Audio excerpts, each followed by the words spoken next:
Sorry, Dave. I'm afraid I can't do that.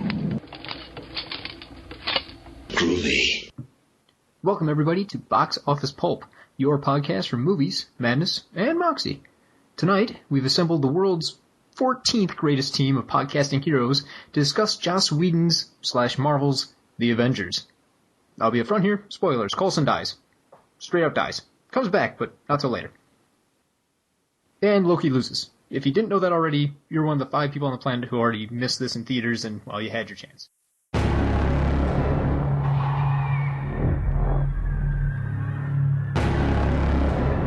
War has started. And we are hopelessly outgunned. Director Fury, I think it's time. You here with a mission, sir? Trying to get me back in the world? Trying to save it.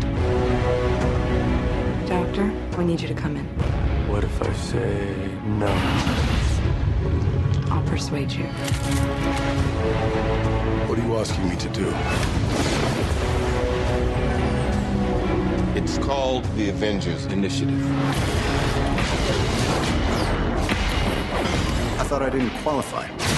Apparently I'm, what is it, volatile, self-obsessed, and don't play well with others.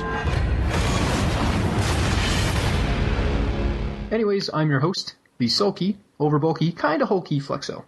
Joining me today, across the rainbow bridge of Asgard, where the booming heavens roar, you'll behold in breathless wonder the god of thunder, mighty MB. I will smite you, infernal podcast. That's a horrible way to say hello. I don't know what they teach people on Asgard, but that's just shitty. Also, go to the mighty MB. What have we done? Also joining us, James Lewis makes you feel. He's a cool exec with a heart of steel.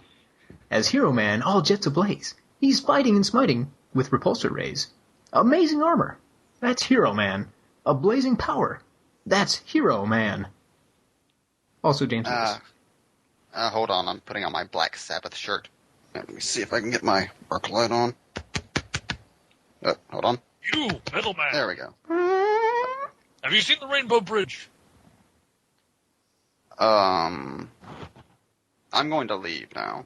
I just grab my martini and my fondue and walk out the door. The most awkward Tony Stark. That should have been Tony Stark's reaction to everything in that movie. He just drinks and leaves.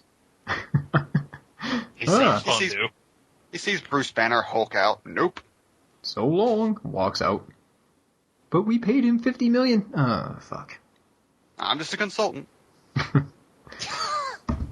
And lastly, when Captain Mike throws his mighty shield, all those who chose to oppose his shield must yield.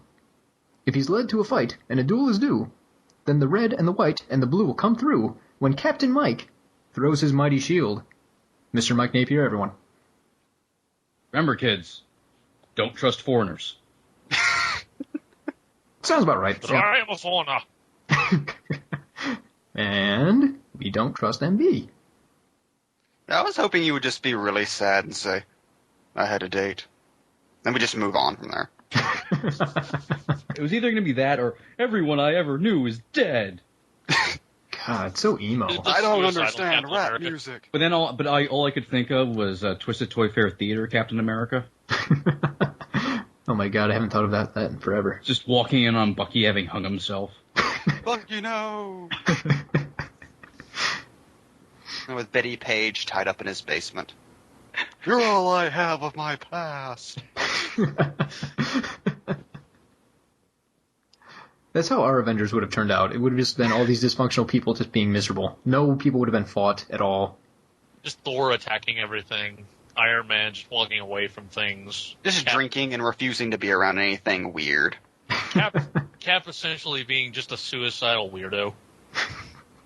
So Coulson tracks him down and just stabs him to death with a pair of scissors. Sign my autographs with your blood, Captain. And he's the Mark David Chapman of the group. There's a little foxing around the edges, but that's okay. The gore will hide it. Just rubbing into his guts that are hanging out. Oh. You were the first and last superhero. The ink gives me life. It's just like Coulson just singing that while crying. Rubbing himself in Steve's blood. Tony Stark walks into the room, looks at all the blood, just sips his martini, walks backwards without looking, just leaves. And they ask me Thor why I tackles drink. the couch. You relinquished my quarters. Jarvis, can you lock down Sector 7? Meanwhile, Banner's just there wishing he could have sex. Or just like the movie, he's the darkest part, and he has a little story where he explains how he tried to eat a bullet and it didn't work. He even fucked that up. He's the one person the entire thing is serious. Oh, right, the Avengers. I mean, yeah. I thought we were talking about the Avengers. I don't know where you were. The Disney version of the Avengers with zero suicide. No. Oh. Say it by the right name. Marvel's, Disney's, Joss Whedon's, Stan Lee's, not Avengers Jack Kirby's is The simple. Avengers. Avengers Assemble. Avengers is simple. Yeah. Trademark. Rights reserved. Copyright. Phase 1. God, I wish that was all in the box.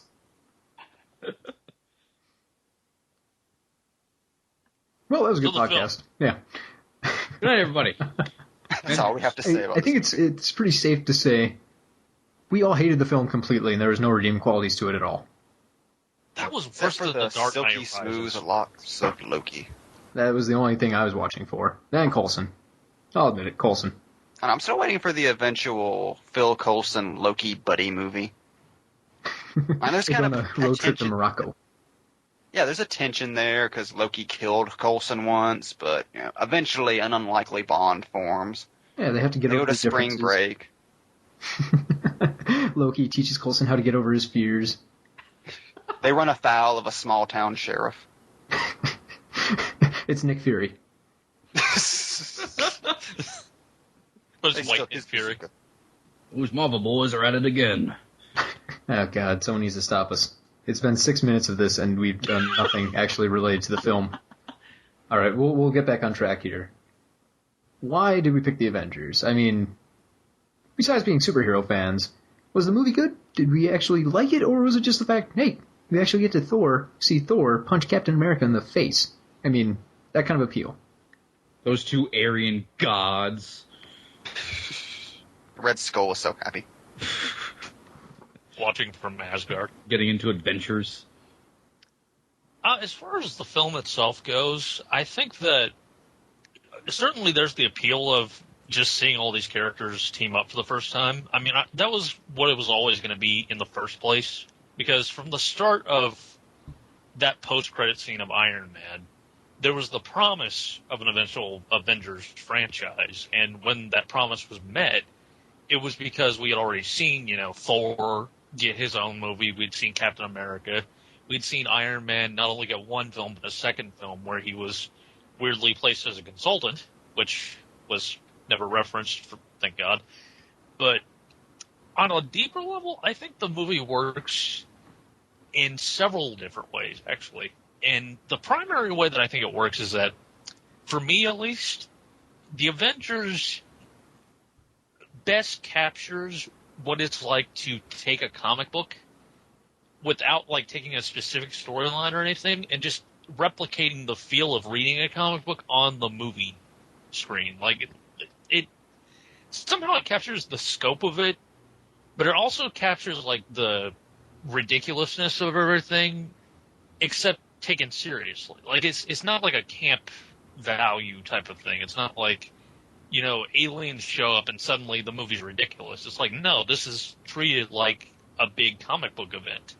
And that's really what the movie gets right, in my opinion, is that more than any other film, it manages to balance the cinematic quality expected of a movie of this size, and at the same time manages to capture the strengths of its own medium that's adapting. That was one of the big things that I appreciated about it, was for a summer blockbuster, it had that perfect tone where it could be serious, but it wasn't afraid to make, a few comedic spots here and there, kind of lessen the tension.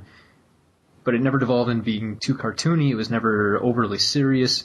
it had a good blend of being enjoyable, but, still a little heavy, at least. Yeah, I think compared to the other Marvel movies, like, Iron Man had a very similar tone, too, in that it wasn't, it had serious moments, but it wasn't afraid to crack jokes and stuff. I think the Avengers takes it up to 11, because it's pretty much every dialogue scene can either be the most dramatic thing in the world, or it can be a very clever joke.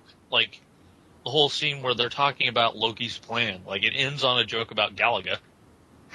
And it works. That's the thing, is none of it feels out of place. Yeah, I would say more than any other superhero movie in recent memory, the Avengers captures what it's like to read a modern superhero comic. So I've been wondering about this. Mike happens to be the world's biggest Joss Whedon fan, so I don't know how he contained himself waiting in line to go see the Avengers. He just gets in there. Tell us about that experience. Pulls up his pants. Tell us about your Firefly tattoo. That giant, just the face of Malcolm Reynolds grinning. Our audience may not know the this. impossible written under it. But Mike actually has a tattoo that says Buffy across his lower back.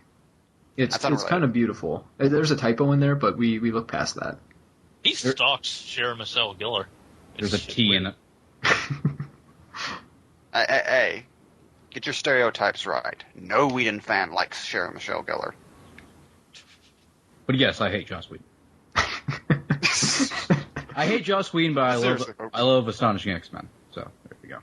So when you found out Joss Whedon was going to be the guy tackling the Avengers, what was your thought process there? Was it just a lot of cussing, or were you just shocked? I was confused on a lot of different levels.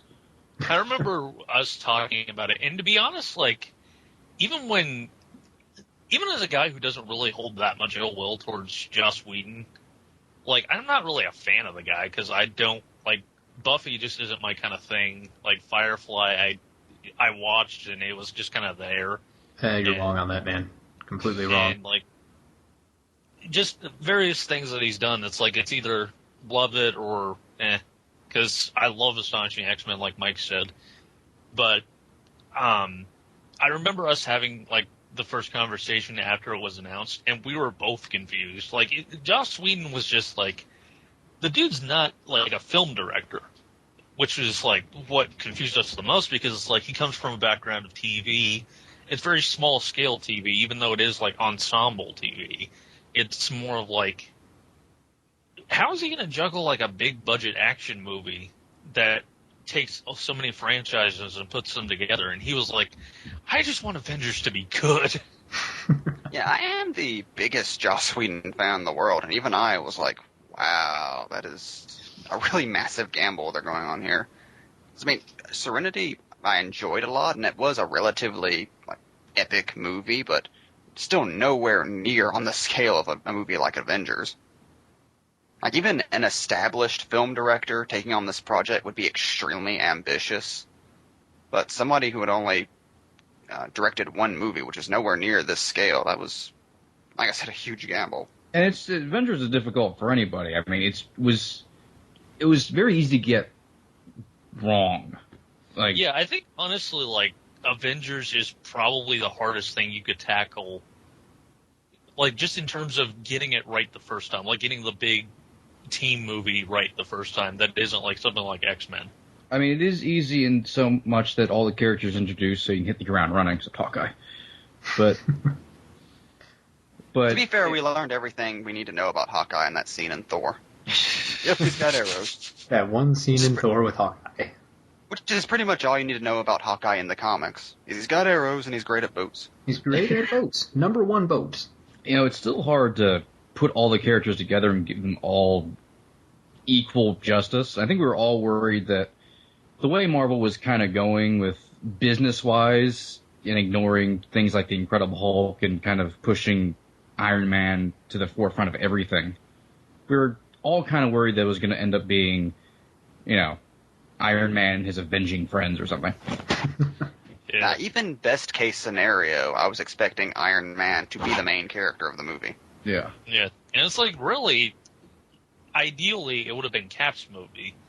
And it just felt like he was going to get slighted somehow or another. But even though it didn't end up being Cap's movie, I was perfectly fine with how they portrayed the level of characters, because like it's not so much about one particular guy getting used to being on a team. It's about all of them getting used to be in each other's presence. Like they all have their different scenario with being on a team, and it's about really how you channel their strengths to, overcome the day. And that's really what the Avengers should be about. Like it should be about that for any big team like Justice League or anything like that. It's about the individuals and not the, one guy to lead all of them. Yeah, they did a great job. If you consider, they didn't just have the superheroes in there, but they also had, maybe the second tier heroes in there, and they had even just the agents of S.H.I.E.L.D. running around that got screen time. And they managed to balance all of them, give them stories and arcs. I mean, you've got Iron Man, Captain America, Hulk, Thor, Black Widow, Hawkeye, Loki, Coulson, Hill, Fury, all together trying to get their own screen time and figure things out. And they do a great job juggling them, so most of them get pretty good moments. Yeah, I mean, Nick Fury even gets action scenes. Yeah, and I was actually... He gets a bazooka. About that. I was like, he gets a love subplot with that bazooka. Sex scene was cut out, though. Gotta save something for Avengers 2. That. Yeah. He gets That bazooka will die in 2, just to make us all sad. Not bazooka. I actually didn't think about the S.H.I.E.L.D. thing, because it's as much like an introduction to how S.H.I.E.L.D. works in the comics compared to like the other films, where it's like it's name dropped, but it's just like one individual and maybe like a gadget or something like that. This you get to see like the helicarrier. You get to see like all sorts of people on the deck of it. You get to see like how S.H.I.E.L.D. plays into the larger world, like with the World Council that the Fury has to answer to. Mm-hmm. Like it's kind of like it's not so much shaping the Avengers as it's shaping the big pieces of the Marvel universe and putting them together for the first time. I mean, we're also introduced to the cosmic side of things. I mean, we already saw that with Thor somewhat, but actually seeing the Chitauri and all that, and Loki and of course, some place in space, and of course Thanos at the end. Yeah. Plus, I mean, going into the Avengers, the whole idea was they were setting up for the Avengers, but then you get there, and all of a sudden they're setting up, you realize, Thanos at the end, so a larger phase even than what they've done so far, and the Agents of S.H.I.E.L.D. TV show. So you think everything's building to the Avengers, and it turns out the Avengers is building to even bigger things. So the ambition Marvel's got going on here is kind of staggering. Yeah. Yeah, and that's also like a comic book. It's like you read a big event, and they tease the next event. Like they tease That's the what I was going to say. Like big story. Every time you think you've gotten as deep as you can go, there's always another world out there that connects to the one you just found out about. It's really kind of ingenious. Yeah. And nobody ever brings up, like, the historical value of the Avengers, or even what Marvel's doing in general, but specifically the Avengers is... Yeah. Nothing's ever been done like that before, and maybe never again to that particular scale. I would argue that, the Monster Derby movies back in the old day where you had Frankenstein, Wolfman, Dracula all stuck together in one film were kind of a precursor for this. The Monster Mash. I will give you that. I'll give you that. But I mean, other than that, you don't really have any films where all of a sudden you get like 18 characters thrown together that have had their own histories. Well, specifically, like, it's not only that, it's the fact that all of them were successful. Like, can you imagine if Thor had bombed? Like, what would they have done? Like, they managed to take every single film franchise that they had and make a good movie out of it. Like, a movie that can totally stand on its own. Like, except maybe Iron Man 2, but, well, Iron Man 2 is Iron Man 2. But I would say most of every single film is probably some of the best comic book movies that have been made. Like, Marvel really stepped up the entire genre whenever they started making their own films, because Iron Man is honestly probably one of my favorite comic book films of all time. The Avengers is definitely my favorite comic book film of all time, I think. Just in terms of how much it got right and how much, like I said, it captured the tone and all that. Captain America is like, you can watch that any time and it never gets old. Like, it's a classic already. But what were you going to say? And going back to what you were saying earlier about tone, was definitely a smart move on Marvel's part to give each of their movies a vaguely similar tone, so it wasn't completely jarring whenever they were suddenly all in the same movie. Yeah. I mean, it's kind of cool to watch because they're different in certain ways. Like, even Iron Man and Incredible Hulk came out the same year. Similar tone, but very different. Like, even Incredible Hulk was a bit more on the serious side and maybe a little bit darker. But they still, tone-wise, it felt like they were still in the same universe. Yeah, they were all dealing with very different circumstances. Like, Thor was ultimately a battle between two planes of existence. And, like, Iron Man was more of a technological thriller type thing where it's like, it's dealing with Tony Stark's business going up, awry, and it delves into, certain themes it's weird because, some films have different tone, but these films, they share a tone, but they deal with different subject matter. And that's kind of the balance that you have to find, is that you can tell a story like Captain America's that's dealt with the 40s, but at the same time, you can have it still follow those same, tonal beats that Iron Man has and still make it work for the character. Like, Iron Man and Captain America aren't the same person, but their movies are just as fun to watch, I would say. Well, maybe Captain America is a little more fun to watch, because who doesn't love that song? Who doesn't love has Nazis? Haley Atwell. And it has Haley Atwell, which boosts any movie. Yeah. They boost something. Something. Ew. But Marvel's smart, though. They never talk down the audience in any of these movies. No. But they taught the audience in certain ways. General audiences before have never really paid that close attention to things like continuity or little references that get things together. But Marvel's taught them to, first of all, Marvel's taught them to stay after the credits of every movie ever made now. People are disappointed now when they get to the end of the movie and there's no credits. They just expect it now for anything. At this point, Marvel's ruined it for every other movie studio because they had to put something at the end. Even Marvel's God damn it, we gotta put something here. Yeah, both times I saw Man of Steel, the audience waited for an after-credits scene. Let us see that bald head. I would say that the only reason that Amazing Spider-Man had an after-credits scene was because of the Marvel movies. Yeah. They have influenced so many franchises in that they clearly want to be like the Marvel movies, but so far they haven't really matched up to really the drive that they have, because Marvel, the minute that they became their own studio, it was the best thing that could happen to comic book movies, honestly.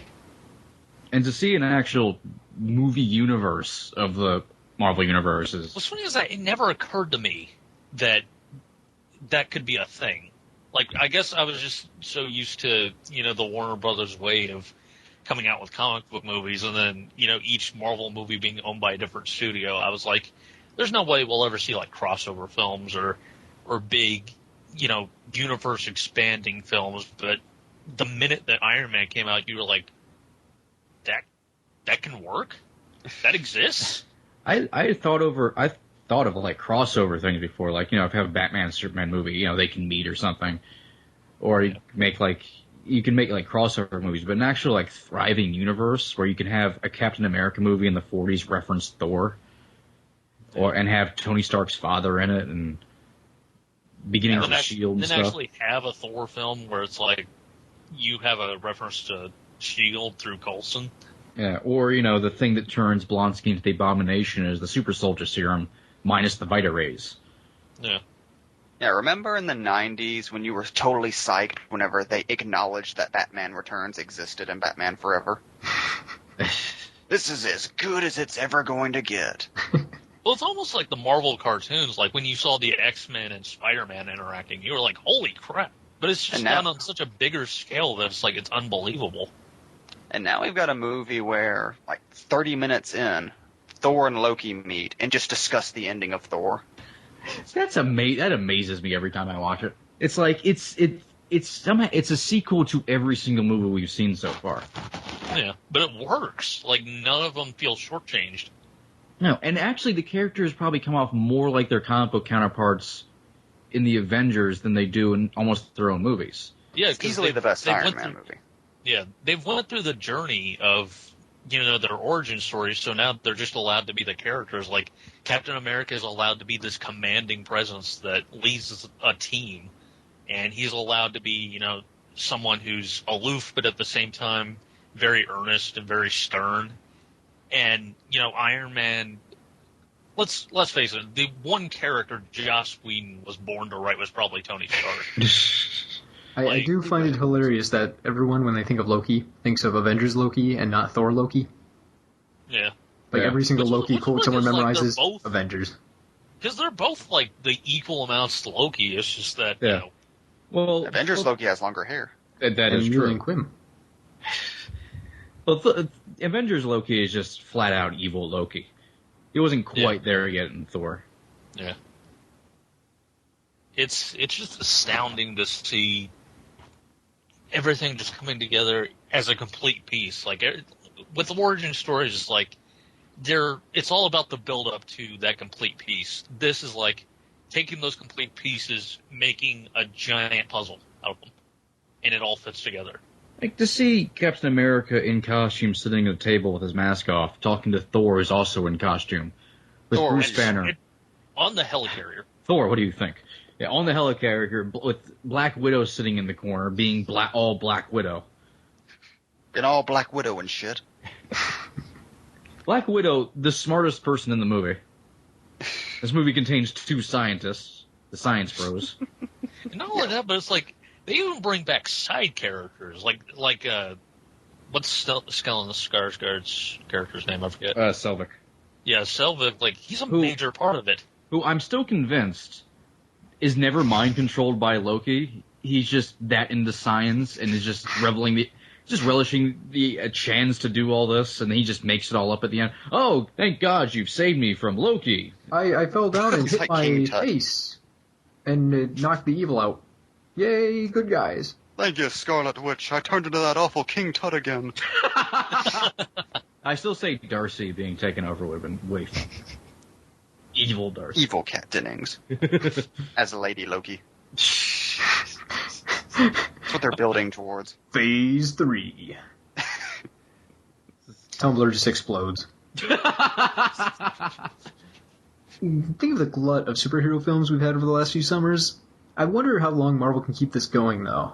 I mean, they seem like one of the studios that could maybe keep going with superhero films longer than everyone else, just because they have this nice network of characters people care about. But what do you think is going to happen in 10 years after they've gone through the different phases? What's Marvel's next move? Phase 4, and they all of a sudden have a Namor movie or something. I imagine a big part of Marvel's thing is going to be waiting around for the other studios to lose the rights to characters. Because since 2008, Marvel has acquired the rights to Ghost Rider, Punisher, Daredevil recently.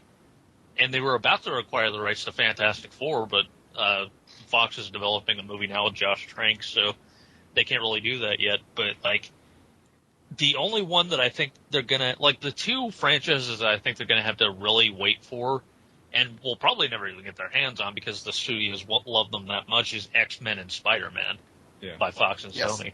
Spider-Man's going to be at Sony until something horrible happens to Sony. Yeah. Or until Disney Sony just stops existing. Yeah. Or Disney fine just says fuck it and pays $1 billion for Spider-Man. Which they should have done. I mean, they have it. They have the cash. Yeah, pretty much. That's another thing, is now that Disney owns them, it's who's going to oppose Marvel now? Well, Disney owns everything. They're like Google. Well, that's what Phase 4 is going to be, this inevitable Star Wars Avengers crossover. But, so it's going to become the Patton Oswalt. Okay, just imagine this. A hand reaches out of the Sarlacc pit, reaches into the sands of Tatooine, pulls himself up. You see Mandalorian armor melted from the acid from the Sarlacc, and Boba Fett rips off his helmet. It's Coulson. I can see that. Coulson was Boba Fett, and that's the kicker. I can see that as his origin story. I don't see any proof that Coulson's not Boba Fett. Exactly. He does like to disintegrate. That's what he had with that Devastator gun. And Nick Fury is actually Darth Vader. All makes sense at last. But I hope that Marvel continues the trend And we've just started to see with doing Guardians of the Galaxy and announcing an Ant-Man and Doctor Strange movie. They didn't announce a Doctor Strange movie, didn't they? I don't think it's been announced, but they basically said they want to do it. It's more than likely going to happen. It hasn't been announced, but there's a release date set for a Marvel movie, and they kind of said they were working on Doctor Strange and writing a script, so it's just assumed. Yeah, I'd really like to see them take more gambles like that and just, instead of just playing it safe with more Iron Man, more Avengers movies, and start giving the more unlikely characters their own shots at franchises. Yeah. I mean, they are. I mean, look at Guardians of the Galaxy. That's what I'm saying. Doctor Strange makes actually way more sense than Guardians. I mean, Guardians is just fucking weird. My only fear is that they won't have room in each of their phases to do like the characters that we want to see who haven't been used yet, like Daredevil. Like, there's really a big question of like when a new Daredevil movie would be made now, because Marvel just doesn't have the room in their phases. Like, they have to build towards another Avengers film, and Daredevil doesn't really fit into that. Neither does Guardians, but at the same time, it's like that's one film in a phase, so it's kind of difficult to say like how much use they'll get out of like certain properties that they have. So that's probably my one fear going into the future of Marvel. Is that we'll never get to see like the likes of the Punisher anytime soon or something like that. Stuff like Daredevil and Punisher, I do worry about them never making that movie, particularly R-rated movie. Not that they're owned by Disney, but yeah, I mean, Phase 2 is pretty short. We don't know how long Phase 3 would be. I mean, they are pretty much releasing Ant-Man and Doctor Strange and everything in Phase 3.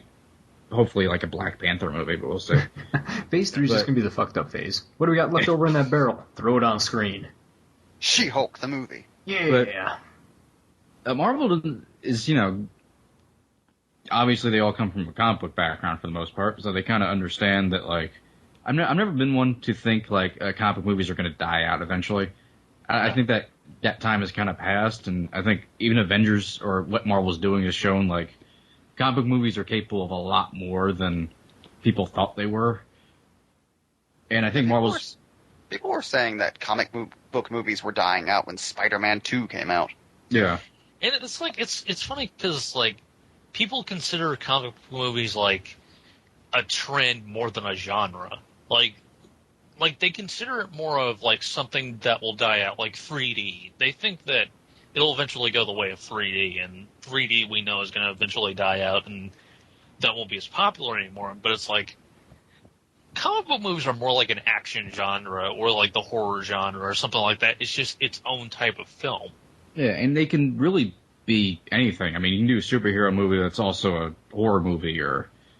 Marvel's doing it right. I mean, we hear stuff about Captain America 2 as being, it's more of like a political thriller than the action adventure movie the first one was.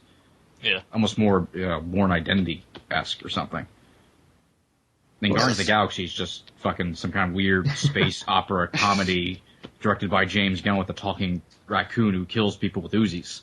That's the thing. I think part of it is they're getting really good talent to handle a lot of these films, so... You can ignore the fact that, it's a superhero film. You can look at it as, it's a James Gunn movie that just happens to have known characters. They then fire that person for the sequel and hire someone from TV.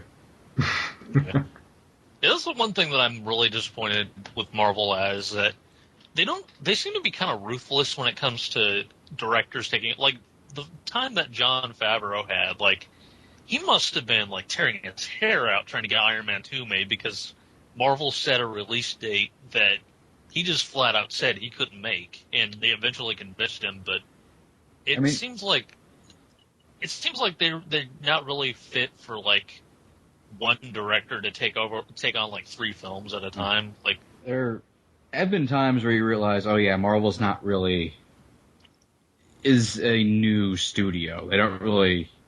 Yeah, because they have this canon studio that doesn't play by the rules.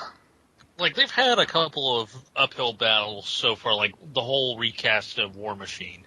Or they almost lost Samuel L. Jackson over a contract negotiation. Yeah. Their cheapness is kind of played into stuff. And it makes a lot less sense that they still kind of act that way, even though they're owned by Disney. And are pretty much back with, and after the Avengers was so successful and everything, it's kind of weird they're still like... Yeah, because there was that big story where it was like the actors were really kind of questioning whether or not they were going to come back, or they were saying like the actors were kind of having trouble negotiating their contracts for like returning films. And even like Robert Downey Jr., it was really questioning whether or not he was ever going to be Iron Man again. But now, you know, he's signed up for more Avengers films. But then they threw a boatload of cash at him, and he went, all right. I suppose. I'm saying this right now. I was going to shave this goatee, but okay. Oh, leave it. I'm going to say it right now. My choice for the Doctor Strange movie, Del Toro. Make it happen, Marvel. Well, that's just obvious. Well, yeah. I don't Way to be creative, Flexa. I don't want to be creative. I just want to be right. Let's face it. WB is never going to get the Dark Justice League movie together. Jesus, no. Give Del To be Toro fair, there's work. more of a chance of seeing that than a real Justice League movie. Oh, yeah. Oh, we're seeing I don't know. Guardian. If you put Del Toro in front of it, I think the chances lessen. Does seem I that way like these yeah, days. but- By the way, I just want to point out that we're going to see a Rocket Raccoon movie before we see a Wonder Woman movie. I would like to think Yeah. Marvel is slowly, or I'm sorry, DC is slowly pulling together their Justice League, and they'll just expand it one character at a time. Like it'll be Batman, then Batman versus Superman, then Batman versus Superman versus Aquaman, then Batman versus Superman versus Aquaman versus Wonder Woman, then Batman versus Aquaman. I would not put that. That's how they'll do it, and the subtitle will actually be versus Flash or versus whoever else is new. I would totally watch Batman versus Martian Manhunter versus Squirrel Girl. They don't even own Squirrel Girl. The fucked up thing is it's Disney, so I could see, I mean, it's DC, so I could see them just forgetting that Wonder Woman exists and making Batman, Superman, and Aquaman the trilogy, the Trinity. Well, you know, girls don't sell things. It does seem really weird that we don't have like a Black Widow movie. You think they could just cough up a little bit of money and just do a spy movie with Scarlett Johansson? Yeah, that would be or awesome. like Which everyone a would Captain go Marvel, see. A Captain Marvel movie, I would kill Yeah. to see. Look, if Salt can make enough money to get a sequel, I think they could probably handle like a fucking Black Widow movie. I hold out hope. I mean, at least she's an integral part of Captain America too. So, Yeah. but solo Black Widow, like espionage movie, so good. There's just any female movie. I would love to see them tackle like a female lead. Yeah. Yeah, it's still Captain like the one Marvel? unexplored. It's still the one unexplored area in comic book movies is we haven't gotten a really good female-fronted movie ever. Yeah. Because movie studios believe, oh, Catwoman bombed. Means none of them can work. Yeah. I mean, Marvel does seem to think that like the female action movie thing, not selling is bullshit. So hopefully they'll get there. To be fair, that's more of a trend in movies in general than Marvel specifically. I mean, nobody wants to do female-fronted action movies. Oh yeah, but I'm saying like I don't think Marvel is like thinking that way though. I think they do think it will work. They just they know better than most other studios at this point. Well, it's odd. Yeah. I mean, if you look at something like Resident Evil, they managed to get away with it every single time. Just keep the budget low. It's like Black Widow, the movie does not need to be a $150 million project. No. Just her and Jeremy Renner in an apartment for 2 hours. I mean, remember when they first announced they were doing Iron Man, Incredible Hulk at Comic-Con or something? And then, like, you know, all the movie studios and all the, like, Variety and Hollywood Reporter and stuff were saying Marvel was, you know, lining up the B or C team of characters. And now, you know, they destroyed everything. Yeah, I remember everyone making fun of the Iron Man movie because nobody ever wanted to see Iron Man in a movie. That's a C-list character. Now he is superhero movies. Yeah, now everyone loves Iron Man. He's my favorite hero. Like, it is so strange to think that they've taken Iron Man, Captain America, they've taken Thor and made him a household name. They've taken Agent Coulson and made him a household name. God So- bless America. He didn't even exist. I mean, that's one of the great things about the Avengers and how Marvel did them, which is Iron Man is obviously, you know, was the most popular because it came first. Everyone fucking loved Iron Man. But people watching the Avengers, normal, everyday people, not comic book fans, not fanboys in any way, cared just as much for Agent Coulson than they did for fucking Iron Man.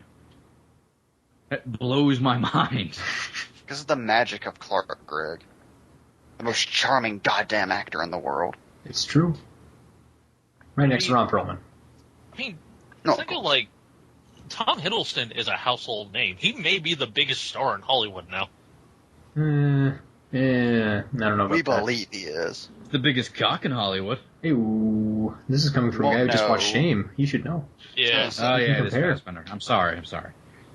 But that is another amazing thing about the Avengers and the way movies are going now. You can actually have a villain like Loki appear in multiple movies.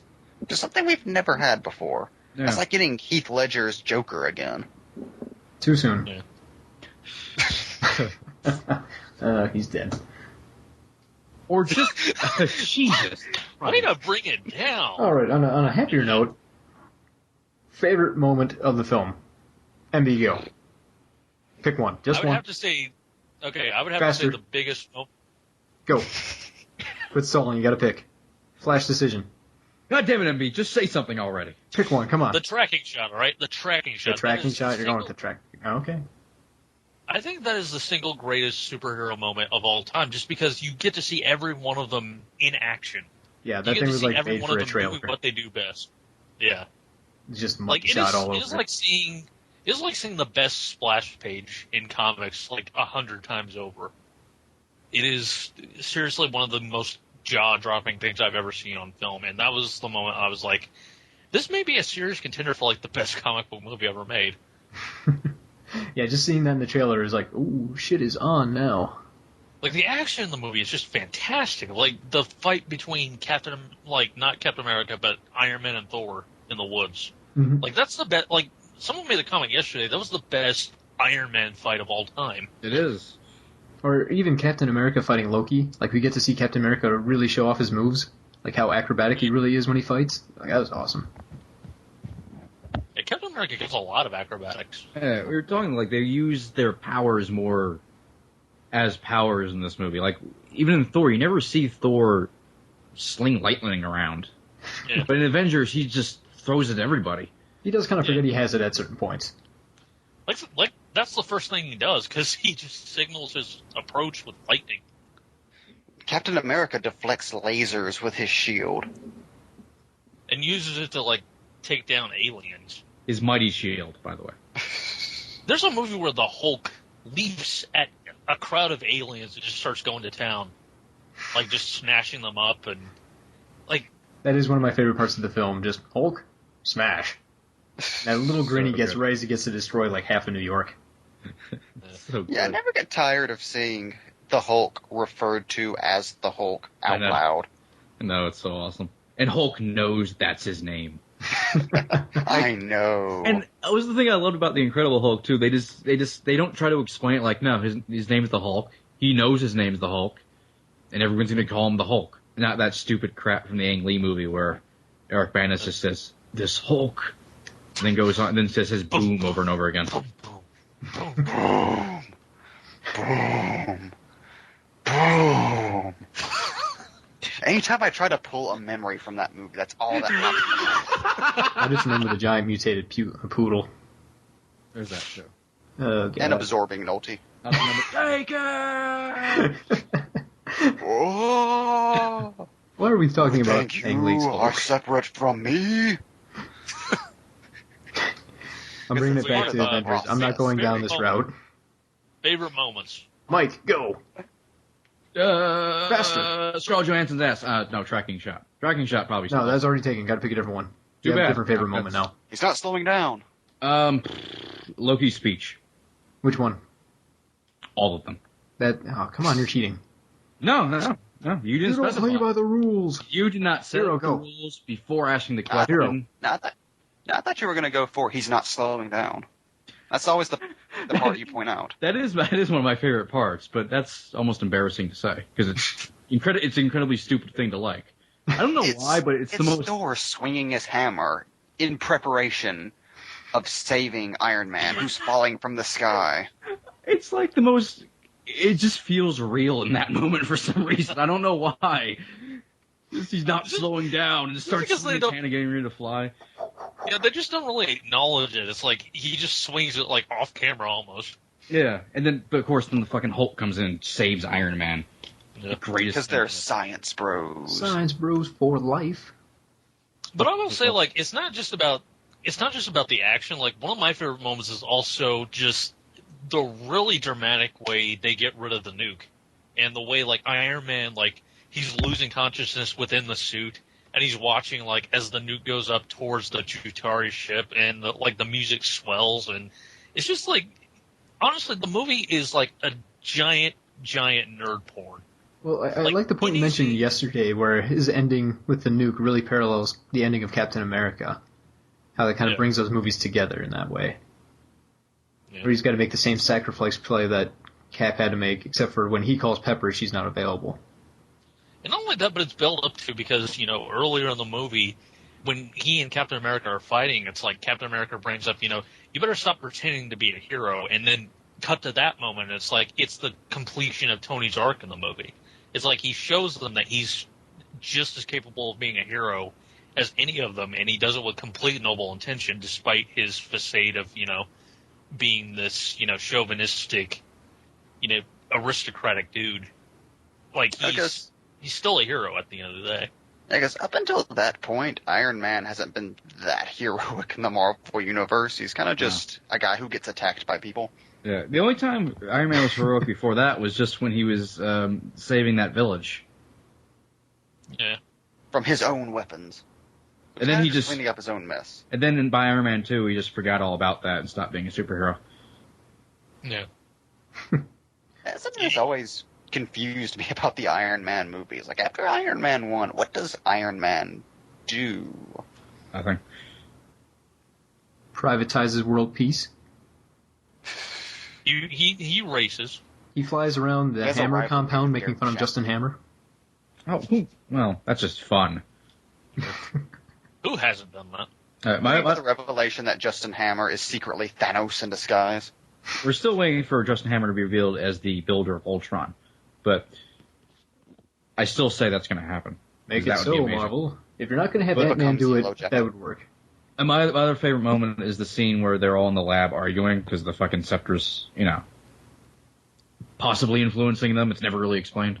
Yeah, it's kind of left up to your imagination, like whether or not these are genuine, like, hostilities or maybe Loki's just kind of manipulating events. But that's also a great scene because, like, it shows really the dysfunction of a team like this. And not only that, but it gets that great moment, like what was mentioned earlier, where Banner really just kind of breaks down and admits, I really got low once and I tried to commit suicide, but the other guy spit it out. And it's like that really ominous music playing in the background of that. It's just like this movie has such highs that it can basically do anything. Like, it can be dark if it wants to be, as long as it keeps going back to its own consistent tone. Yeah, shit got real. Also, I love the fact that they reference a deleted scene from The Incredible Hulk. I know. Just because Whedon liked it. They made it real. But now they have to put it in the director's cut. Yeah, no choice. Yeah, I just love how Banner comes in and essentially, you all have problems, I can't die. Way to make the movie sad, Banner. Science bros. I wish I was dead right now, but I can't kill myself. Like, Banner doesn't necessarily have an arc in the movie. I mean, he gets to be heroic Hulk full on again, but even in the first Incredible Hulk, he kind of just directed the Hulk towards something. He wasn't actually necessarily in control of it, but Banner's just like in control the entire time. Just don't know it. He's just kind of in the background. He's kind of perfect for Banner in the Avengers. His arc is more of like a reveal. It's like, I'm always angry. Yeah, they actually acknowledged the ending of The Incredible Hulk, which I was not expecting. Yeah, especially because Feige's kind of ignored it, but it was kind of awesome to see Zen Master Bruce Banner. The last time, he kind of broke Harlem, Yeah. And I think somewhere in that helicarrier is the Abomination. Loki's real plan. In an alternative Avengers, they release the Abomination to help out at the end, and he just fucks up more stuff. He immediately just turns around and starts smashing more of the helicarrier. Come on, Blonsky, stop it. That helicarrier fight between Hulk and Thor is probably the most comic book movie thing in the entire movie. Like, just Thor hitting Hulk in the face with his hammer. They have a fist fight. It's like a splash page. I do really enjoy the fact that they had Hulk unable to lift the hammer. That was so cool to actually see in live action. And there's a logic to it. Although we might be ignoring the greatest element of the film, Agent Coulson. He watches you while he sleeps. Yeah, it's a thing. It happens. He does that. Can't really stop him. Just him fanboying Coulson, out about aka Captain the America. Watcher. Coulson would be a gigantic Captain America fan. It just makes perfect sense. I mean, he has pristine cards. And I love the fact collectibles. they don't show Coulson kicking anyone's ass, but you still get the sense he could. Just like that phone conversation he has with the Russian mobsters where he's like, you know, we've got an F-7 parked 9 miles away, ready to blow you away before he can even reach the lobby. You believe him.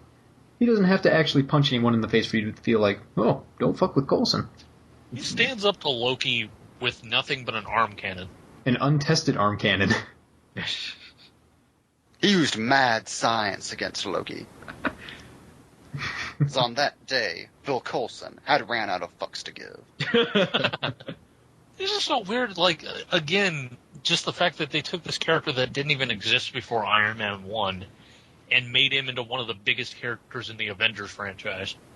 And it's so weird to watch the trajectory of his character, too, because when you watch Iron Man, you don't really think anything of Coulson. He's just kind of the annoying character who keeps popping up, and, you know, he seems more like a reference back to the comics than anything. You think he's just going to be an homage. And then you find out he's actually the key to gathering this entire universe together. Yeah. That was mind-blowing the first time that I realized that S.H.I.E.L.D. was in Iron Man. Like, because I don't think we ever knew that going into Iron Man.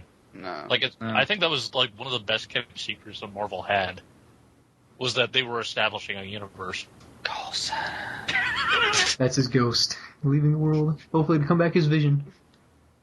Hashtag Coulson lives. He's brought back by Star-Lord. I am incredibly happy that we are getting Coulson on a TV show, which means, think of it, we could get like 13 hours of Coulson in one season. That's a lot of Coulson. That's just the right amount. Like that, technically, Coulson is the only character in that movie getting a spinoff. Not Hawkeye, not Black Widow, not Nick Fury. Coulson, Agent of S.H.I.E.L.D. I love how there's going to be a TV series that takes place in the cinematic Marvel universe. Where they could conceivably introduce other Marvel characters. It's pretty brilliant. I like the idea. Like, you can just There's constantly a dude who be may or may expanding not this be Luke world. Cage. Like, I've always felt like Star Wars should have taken this route, where they have their TV shows adding on to the mythology, and then you have the the movies kind of filling in more of it and standing as the tentpole. So you have the TV show gathering that audience and then getting them in theaters. Huge missed opportunity. Yeah. And the genius thing is because people know that there's a Marvel Cinematic Universe, that then, you know, TV studios want to have that on their network that links back to the movies. Because people have an automatic connection to it. The Marvel can pretty much just do anything at this point. We suddenly get an FX series about the Spider-Man, about the X-Men universe. It's Power Pack. I really don't think Mike's joking. Marvel can do whatever they want. I mean, they are doing Guardians of the Galaxy as their big movie next time. And look at the cast. Like, everyone in that movie. My God. I mean, They convinced Karen Gillan to shave her head. And we cannot stress enough how fucking weird it is that the big summer blockbuster movie is going to be Guardians of the Galaxy, directed by James Gunn, with a huge budget, with a talking raccoon and a talking tree. And they're gonna make you give a shit about that. And Chris Pratt wearing a Star Wars helmet. The no core is going to be in a movie. Like, before, What a time to be alive.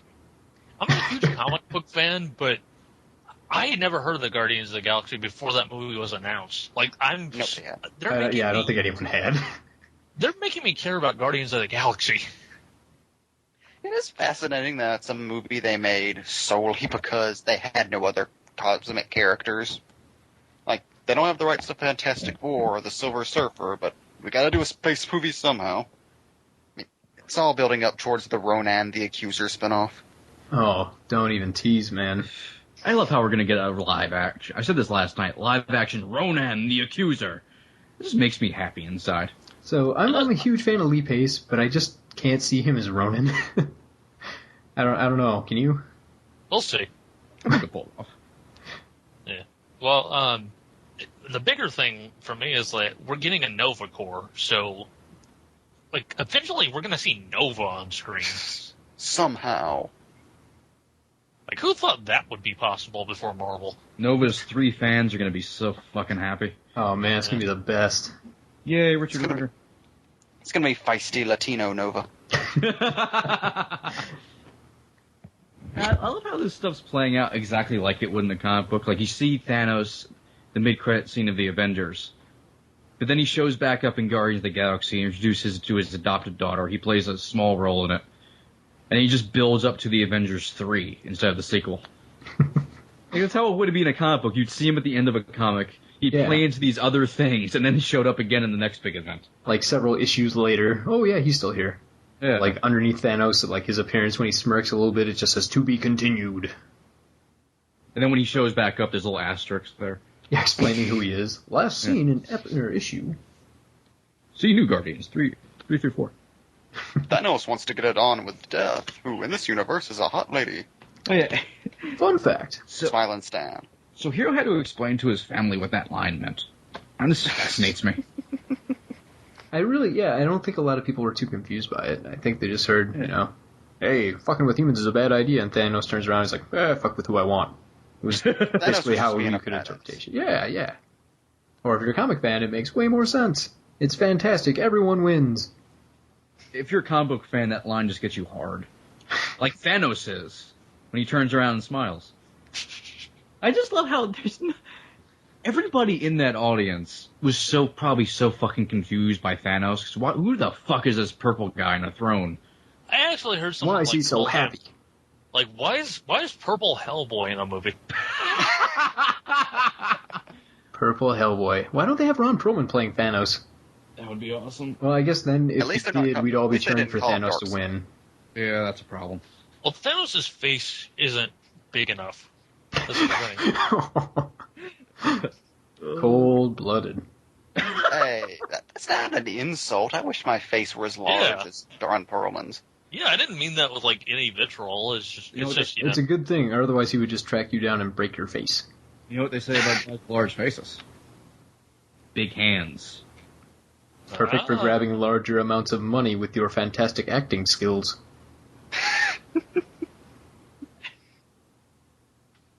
Now we got to the bottom of that mystery. Yep. Solved another one, gang. Let's go home. So the Avengers. Yeah, well, I think we've talked about it for like 3 seconds. It's been an hour. We've probably mentioned them once or twice. We briefly talked about the Sean Connery Avengers. Well, look, we got to talk about Coulson. Like he's the most important part of it. And not about Hawkeye. Hawkeye was there. He had trick arrows. And he got a concussion, and he still fought on. That's kind of impressive. Trick He didn't even get his arrows in a movie. sunglasses. I have to say, Marvel has been good at teaching general audience things, but $10 says they still have no idea that his name's Hawkeye. That was a very weird omission. Yeah, did they ever actually call him Hawkeye? They call him the Hawk. Yeah. Huh. It's weird. Whedon did a good job, but I will say one thing. You had one character to introduce. One.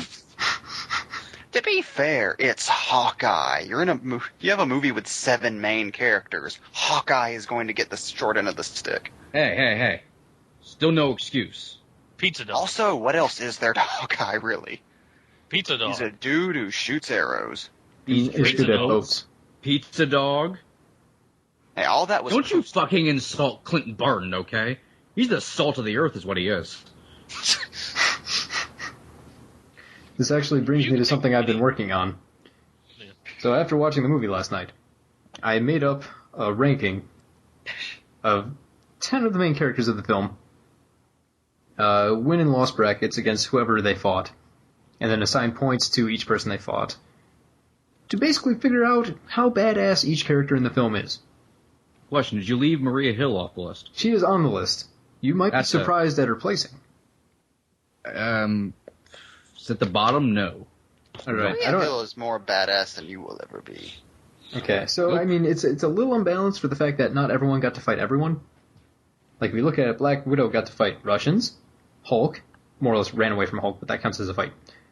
Hawkeye, Stealth Hulk, No, by it the way. doesn't. Chitauri, well, she lost that fight because she didn't beat up the Hulk. Whereas Stealth Hulk. someone like Coulson only gets to fight Loki.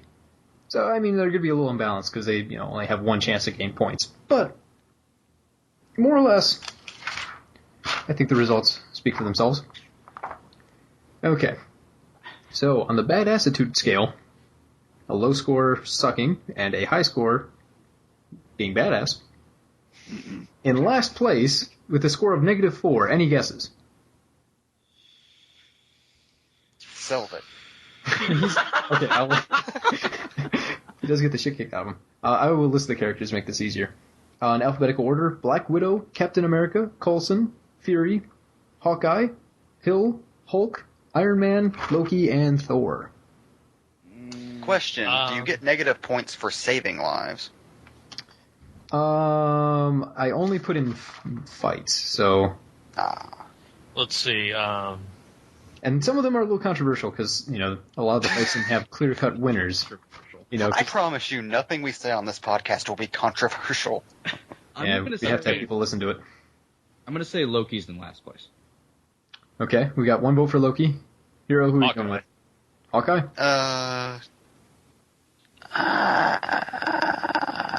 Captain America? Wait, here's an extra question.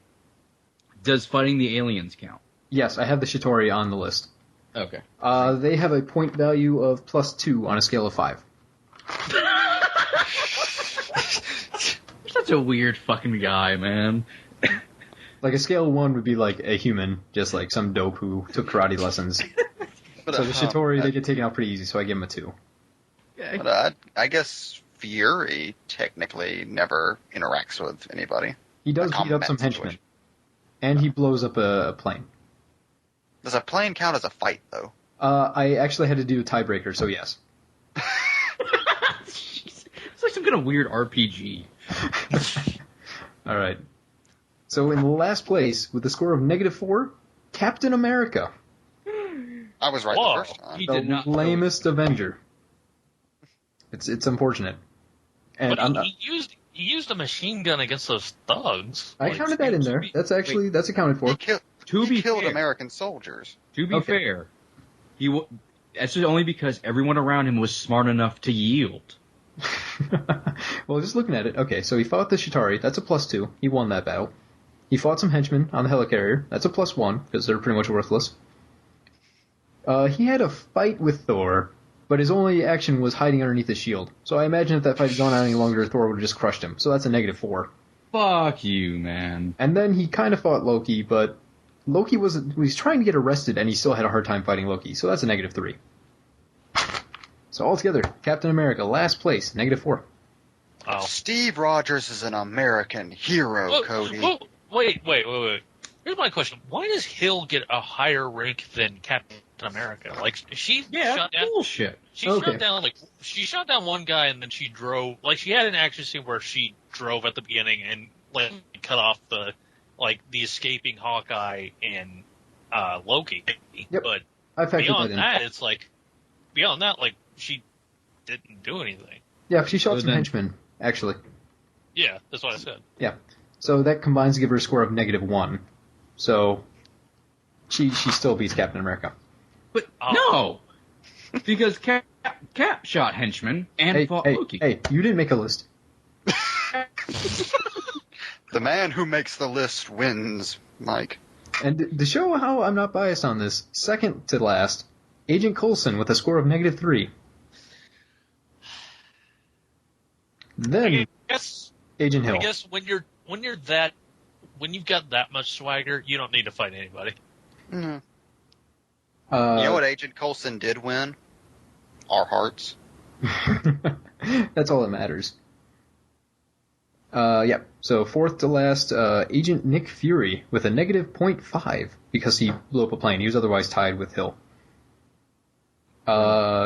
Fifth place, Black Widow with a score of 0. Followed by Hawkeye, score of 1. Iron Man, score of 1.5. Loki, score of 3. And I'm going to let you guys guess. Hulk or Thor for top place? I would say Hulk for top place. Hulk.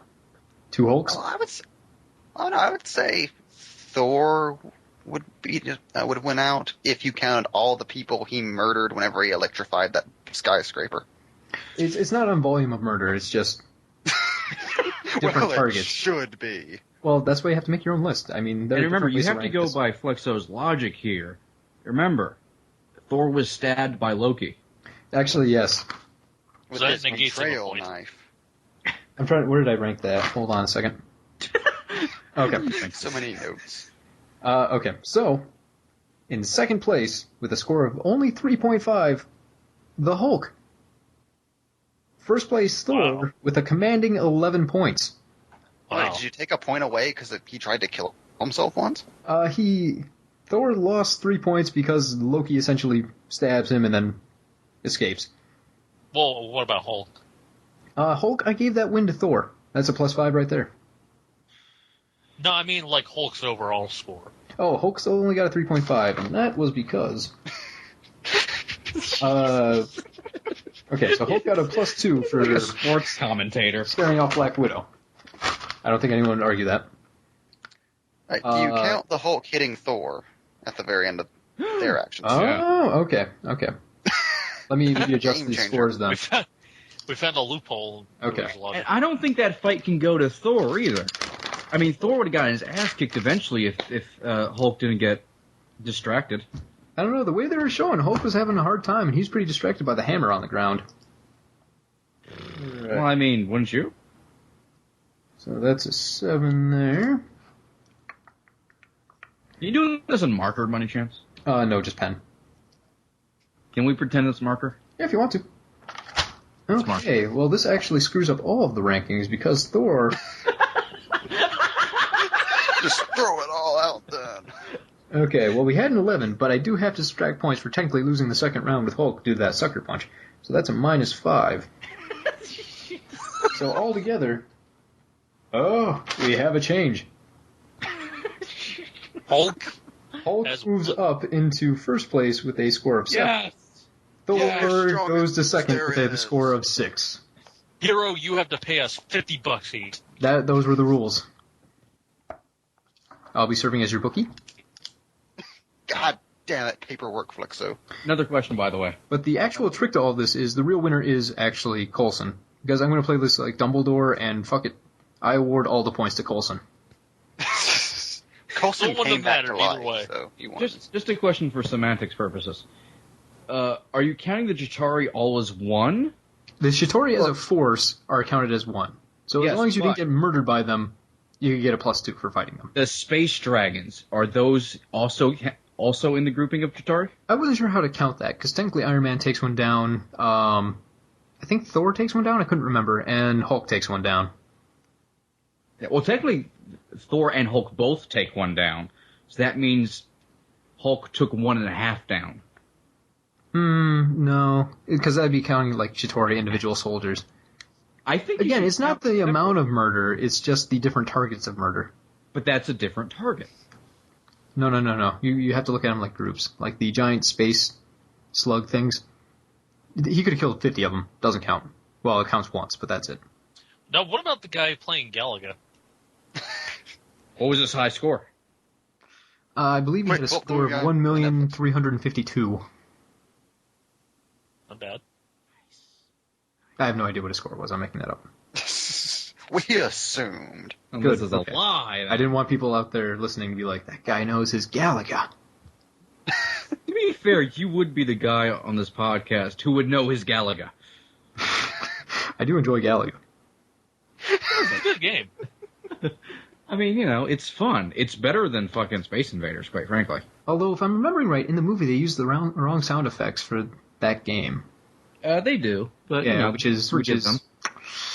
They couldn't get the rights to those sound effects. Well, maybe the So because of that, I have to Universe give the Avengers a B-. That is true. Because of the events in Captain America: The First Avenger with Hydra, Galaga now has different sound effects. It's kind of like just the Quentin Tarantino theory. Well, because World War II was ended early in my movie verse, Everything is much more violent in the future. I can't believe this is a conversation we're having. And that's the end of that chapter.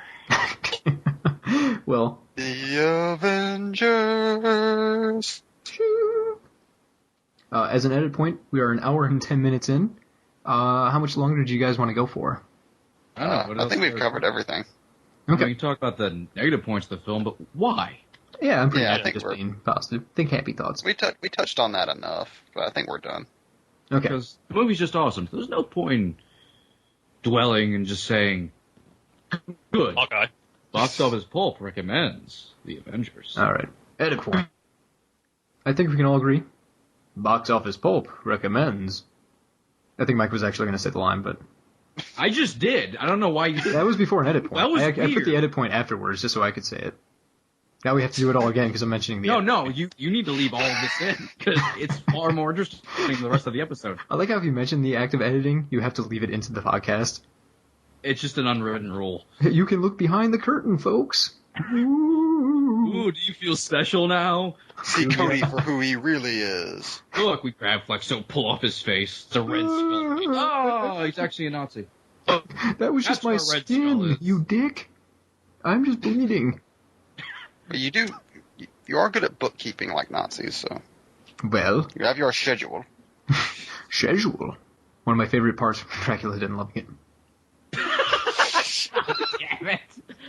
God. Ting! Ding, ding, ding, ding, ding, ding, ding. No, God. No.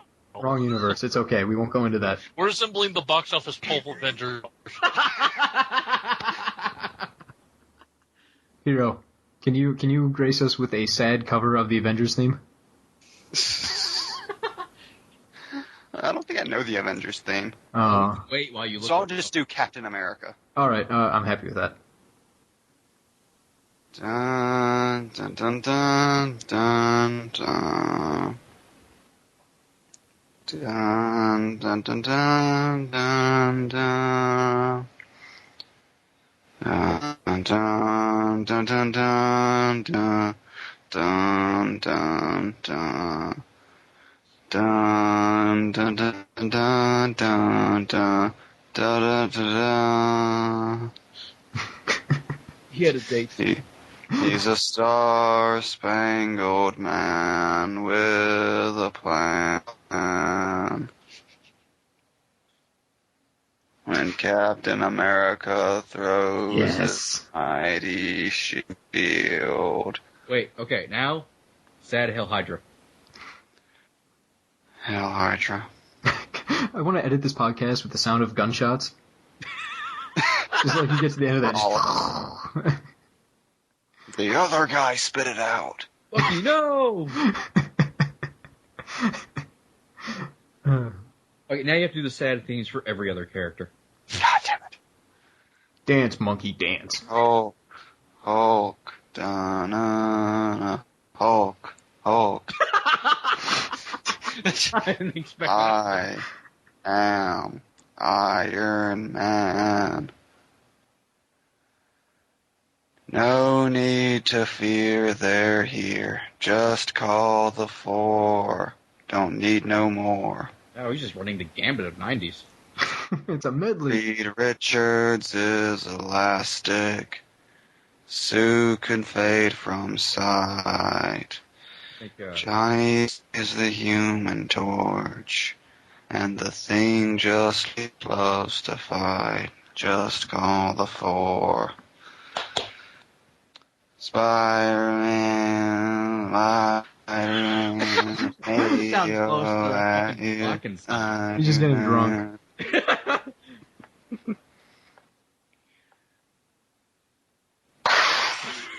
Go on, hero.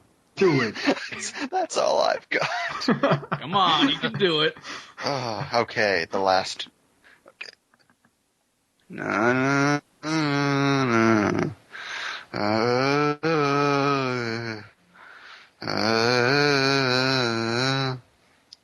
X-Men. I'm just amazed he never got around to doing the sad piano theme from the Hulk TV show. We're only doing animated. Oh, okay. I like how this just And- stopped being about the Avengers like 5 minutes ago and it's now just Well, making no. Hero do things. No, I'm bringing it back around for the final one.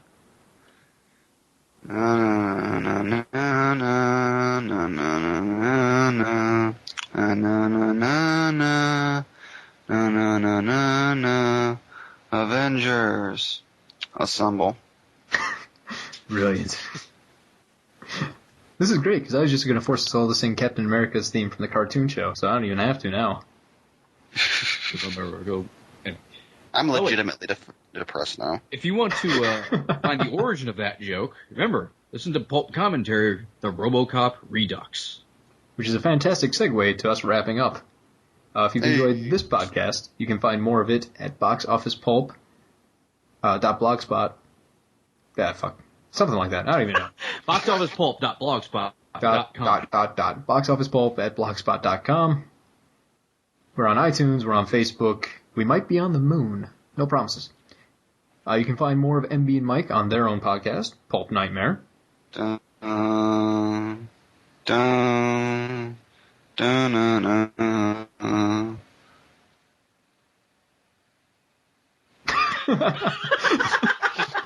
Just let that one hang there. You did have more. Go on. MB, you're going to have to list off all your podcasts because you're all over the place. Yes, I have Dork Nights, or at least I had.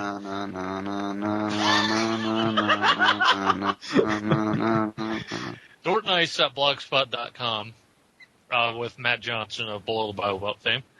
Also do the Off-Panel Podcast, blogspot.com. Standard comic.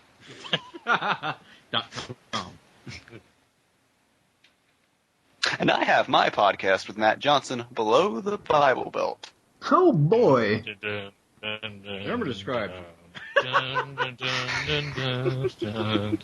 described all these fine shows. It's a good thing we're not the Avengers. We would never get anything done. We'd just sit around making up sad themes. Meanwhile, Loki's destroying New York.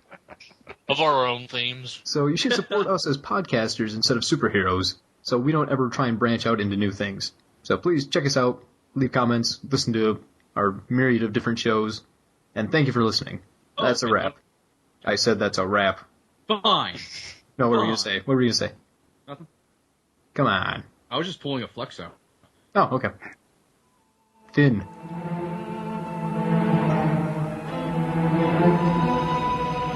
And like that, he's gone.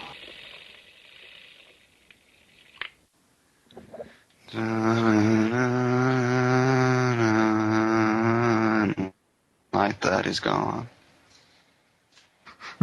Can you do Pearl Jam too? No. Oh yeah, can my baby be? Like how, once again, in the last 15 minutes, we just forget that we're doing a podcast.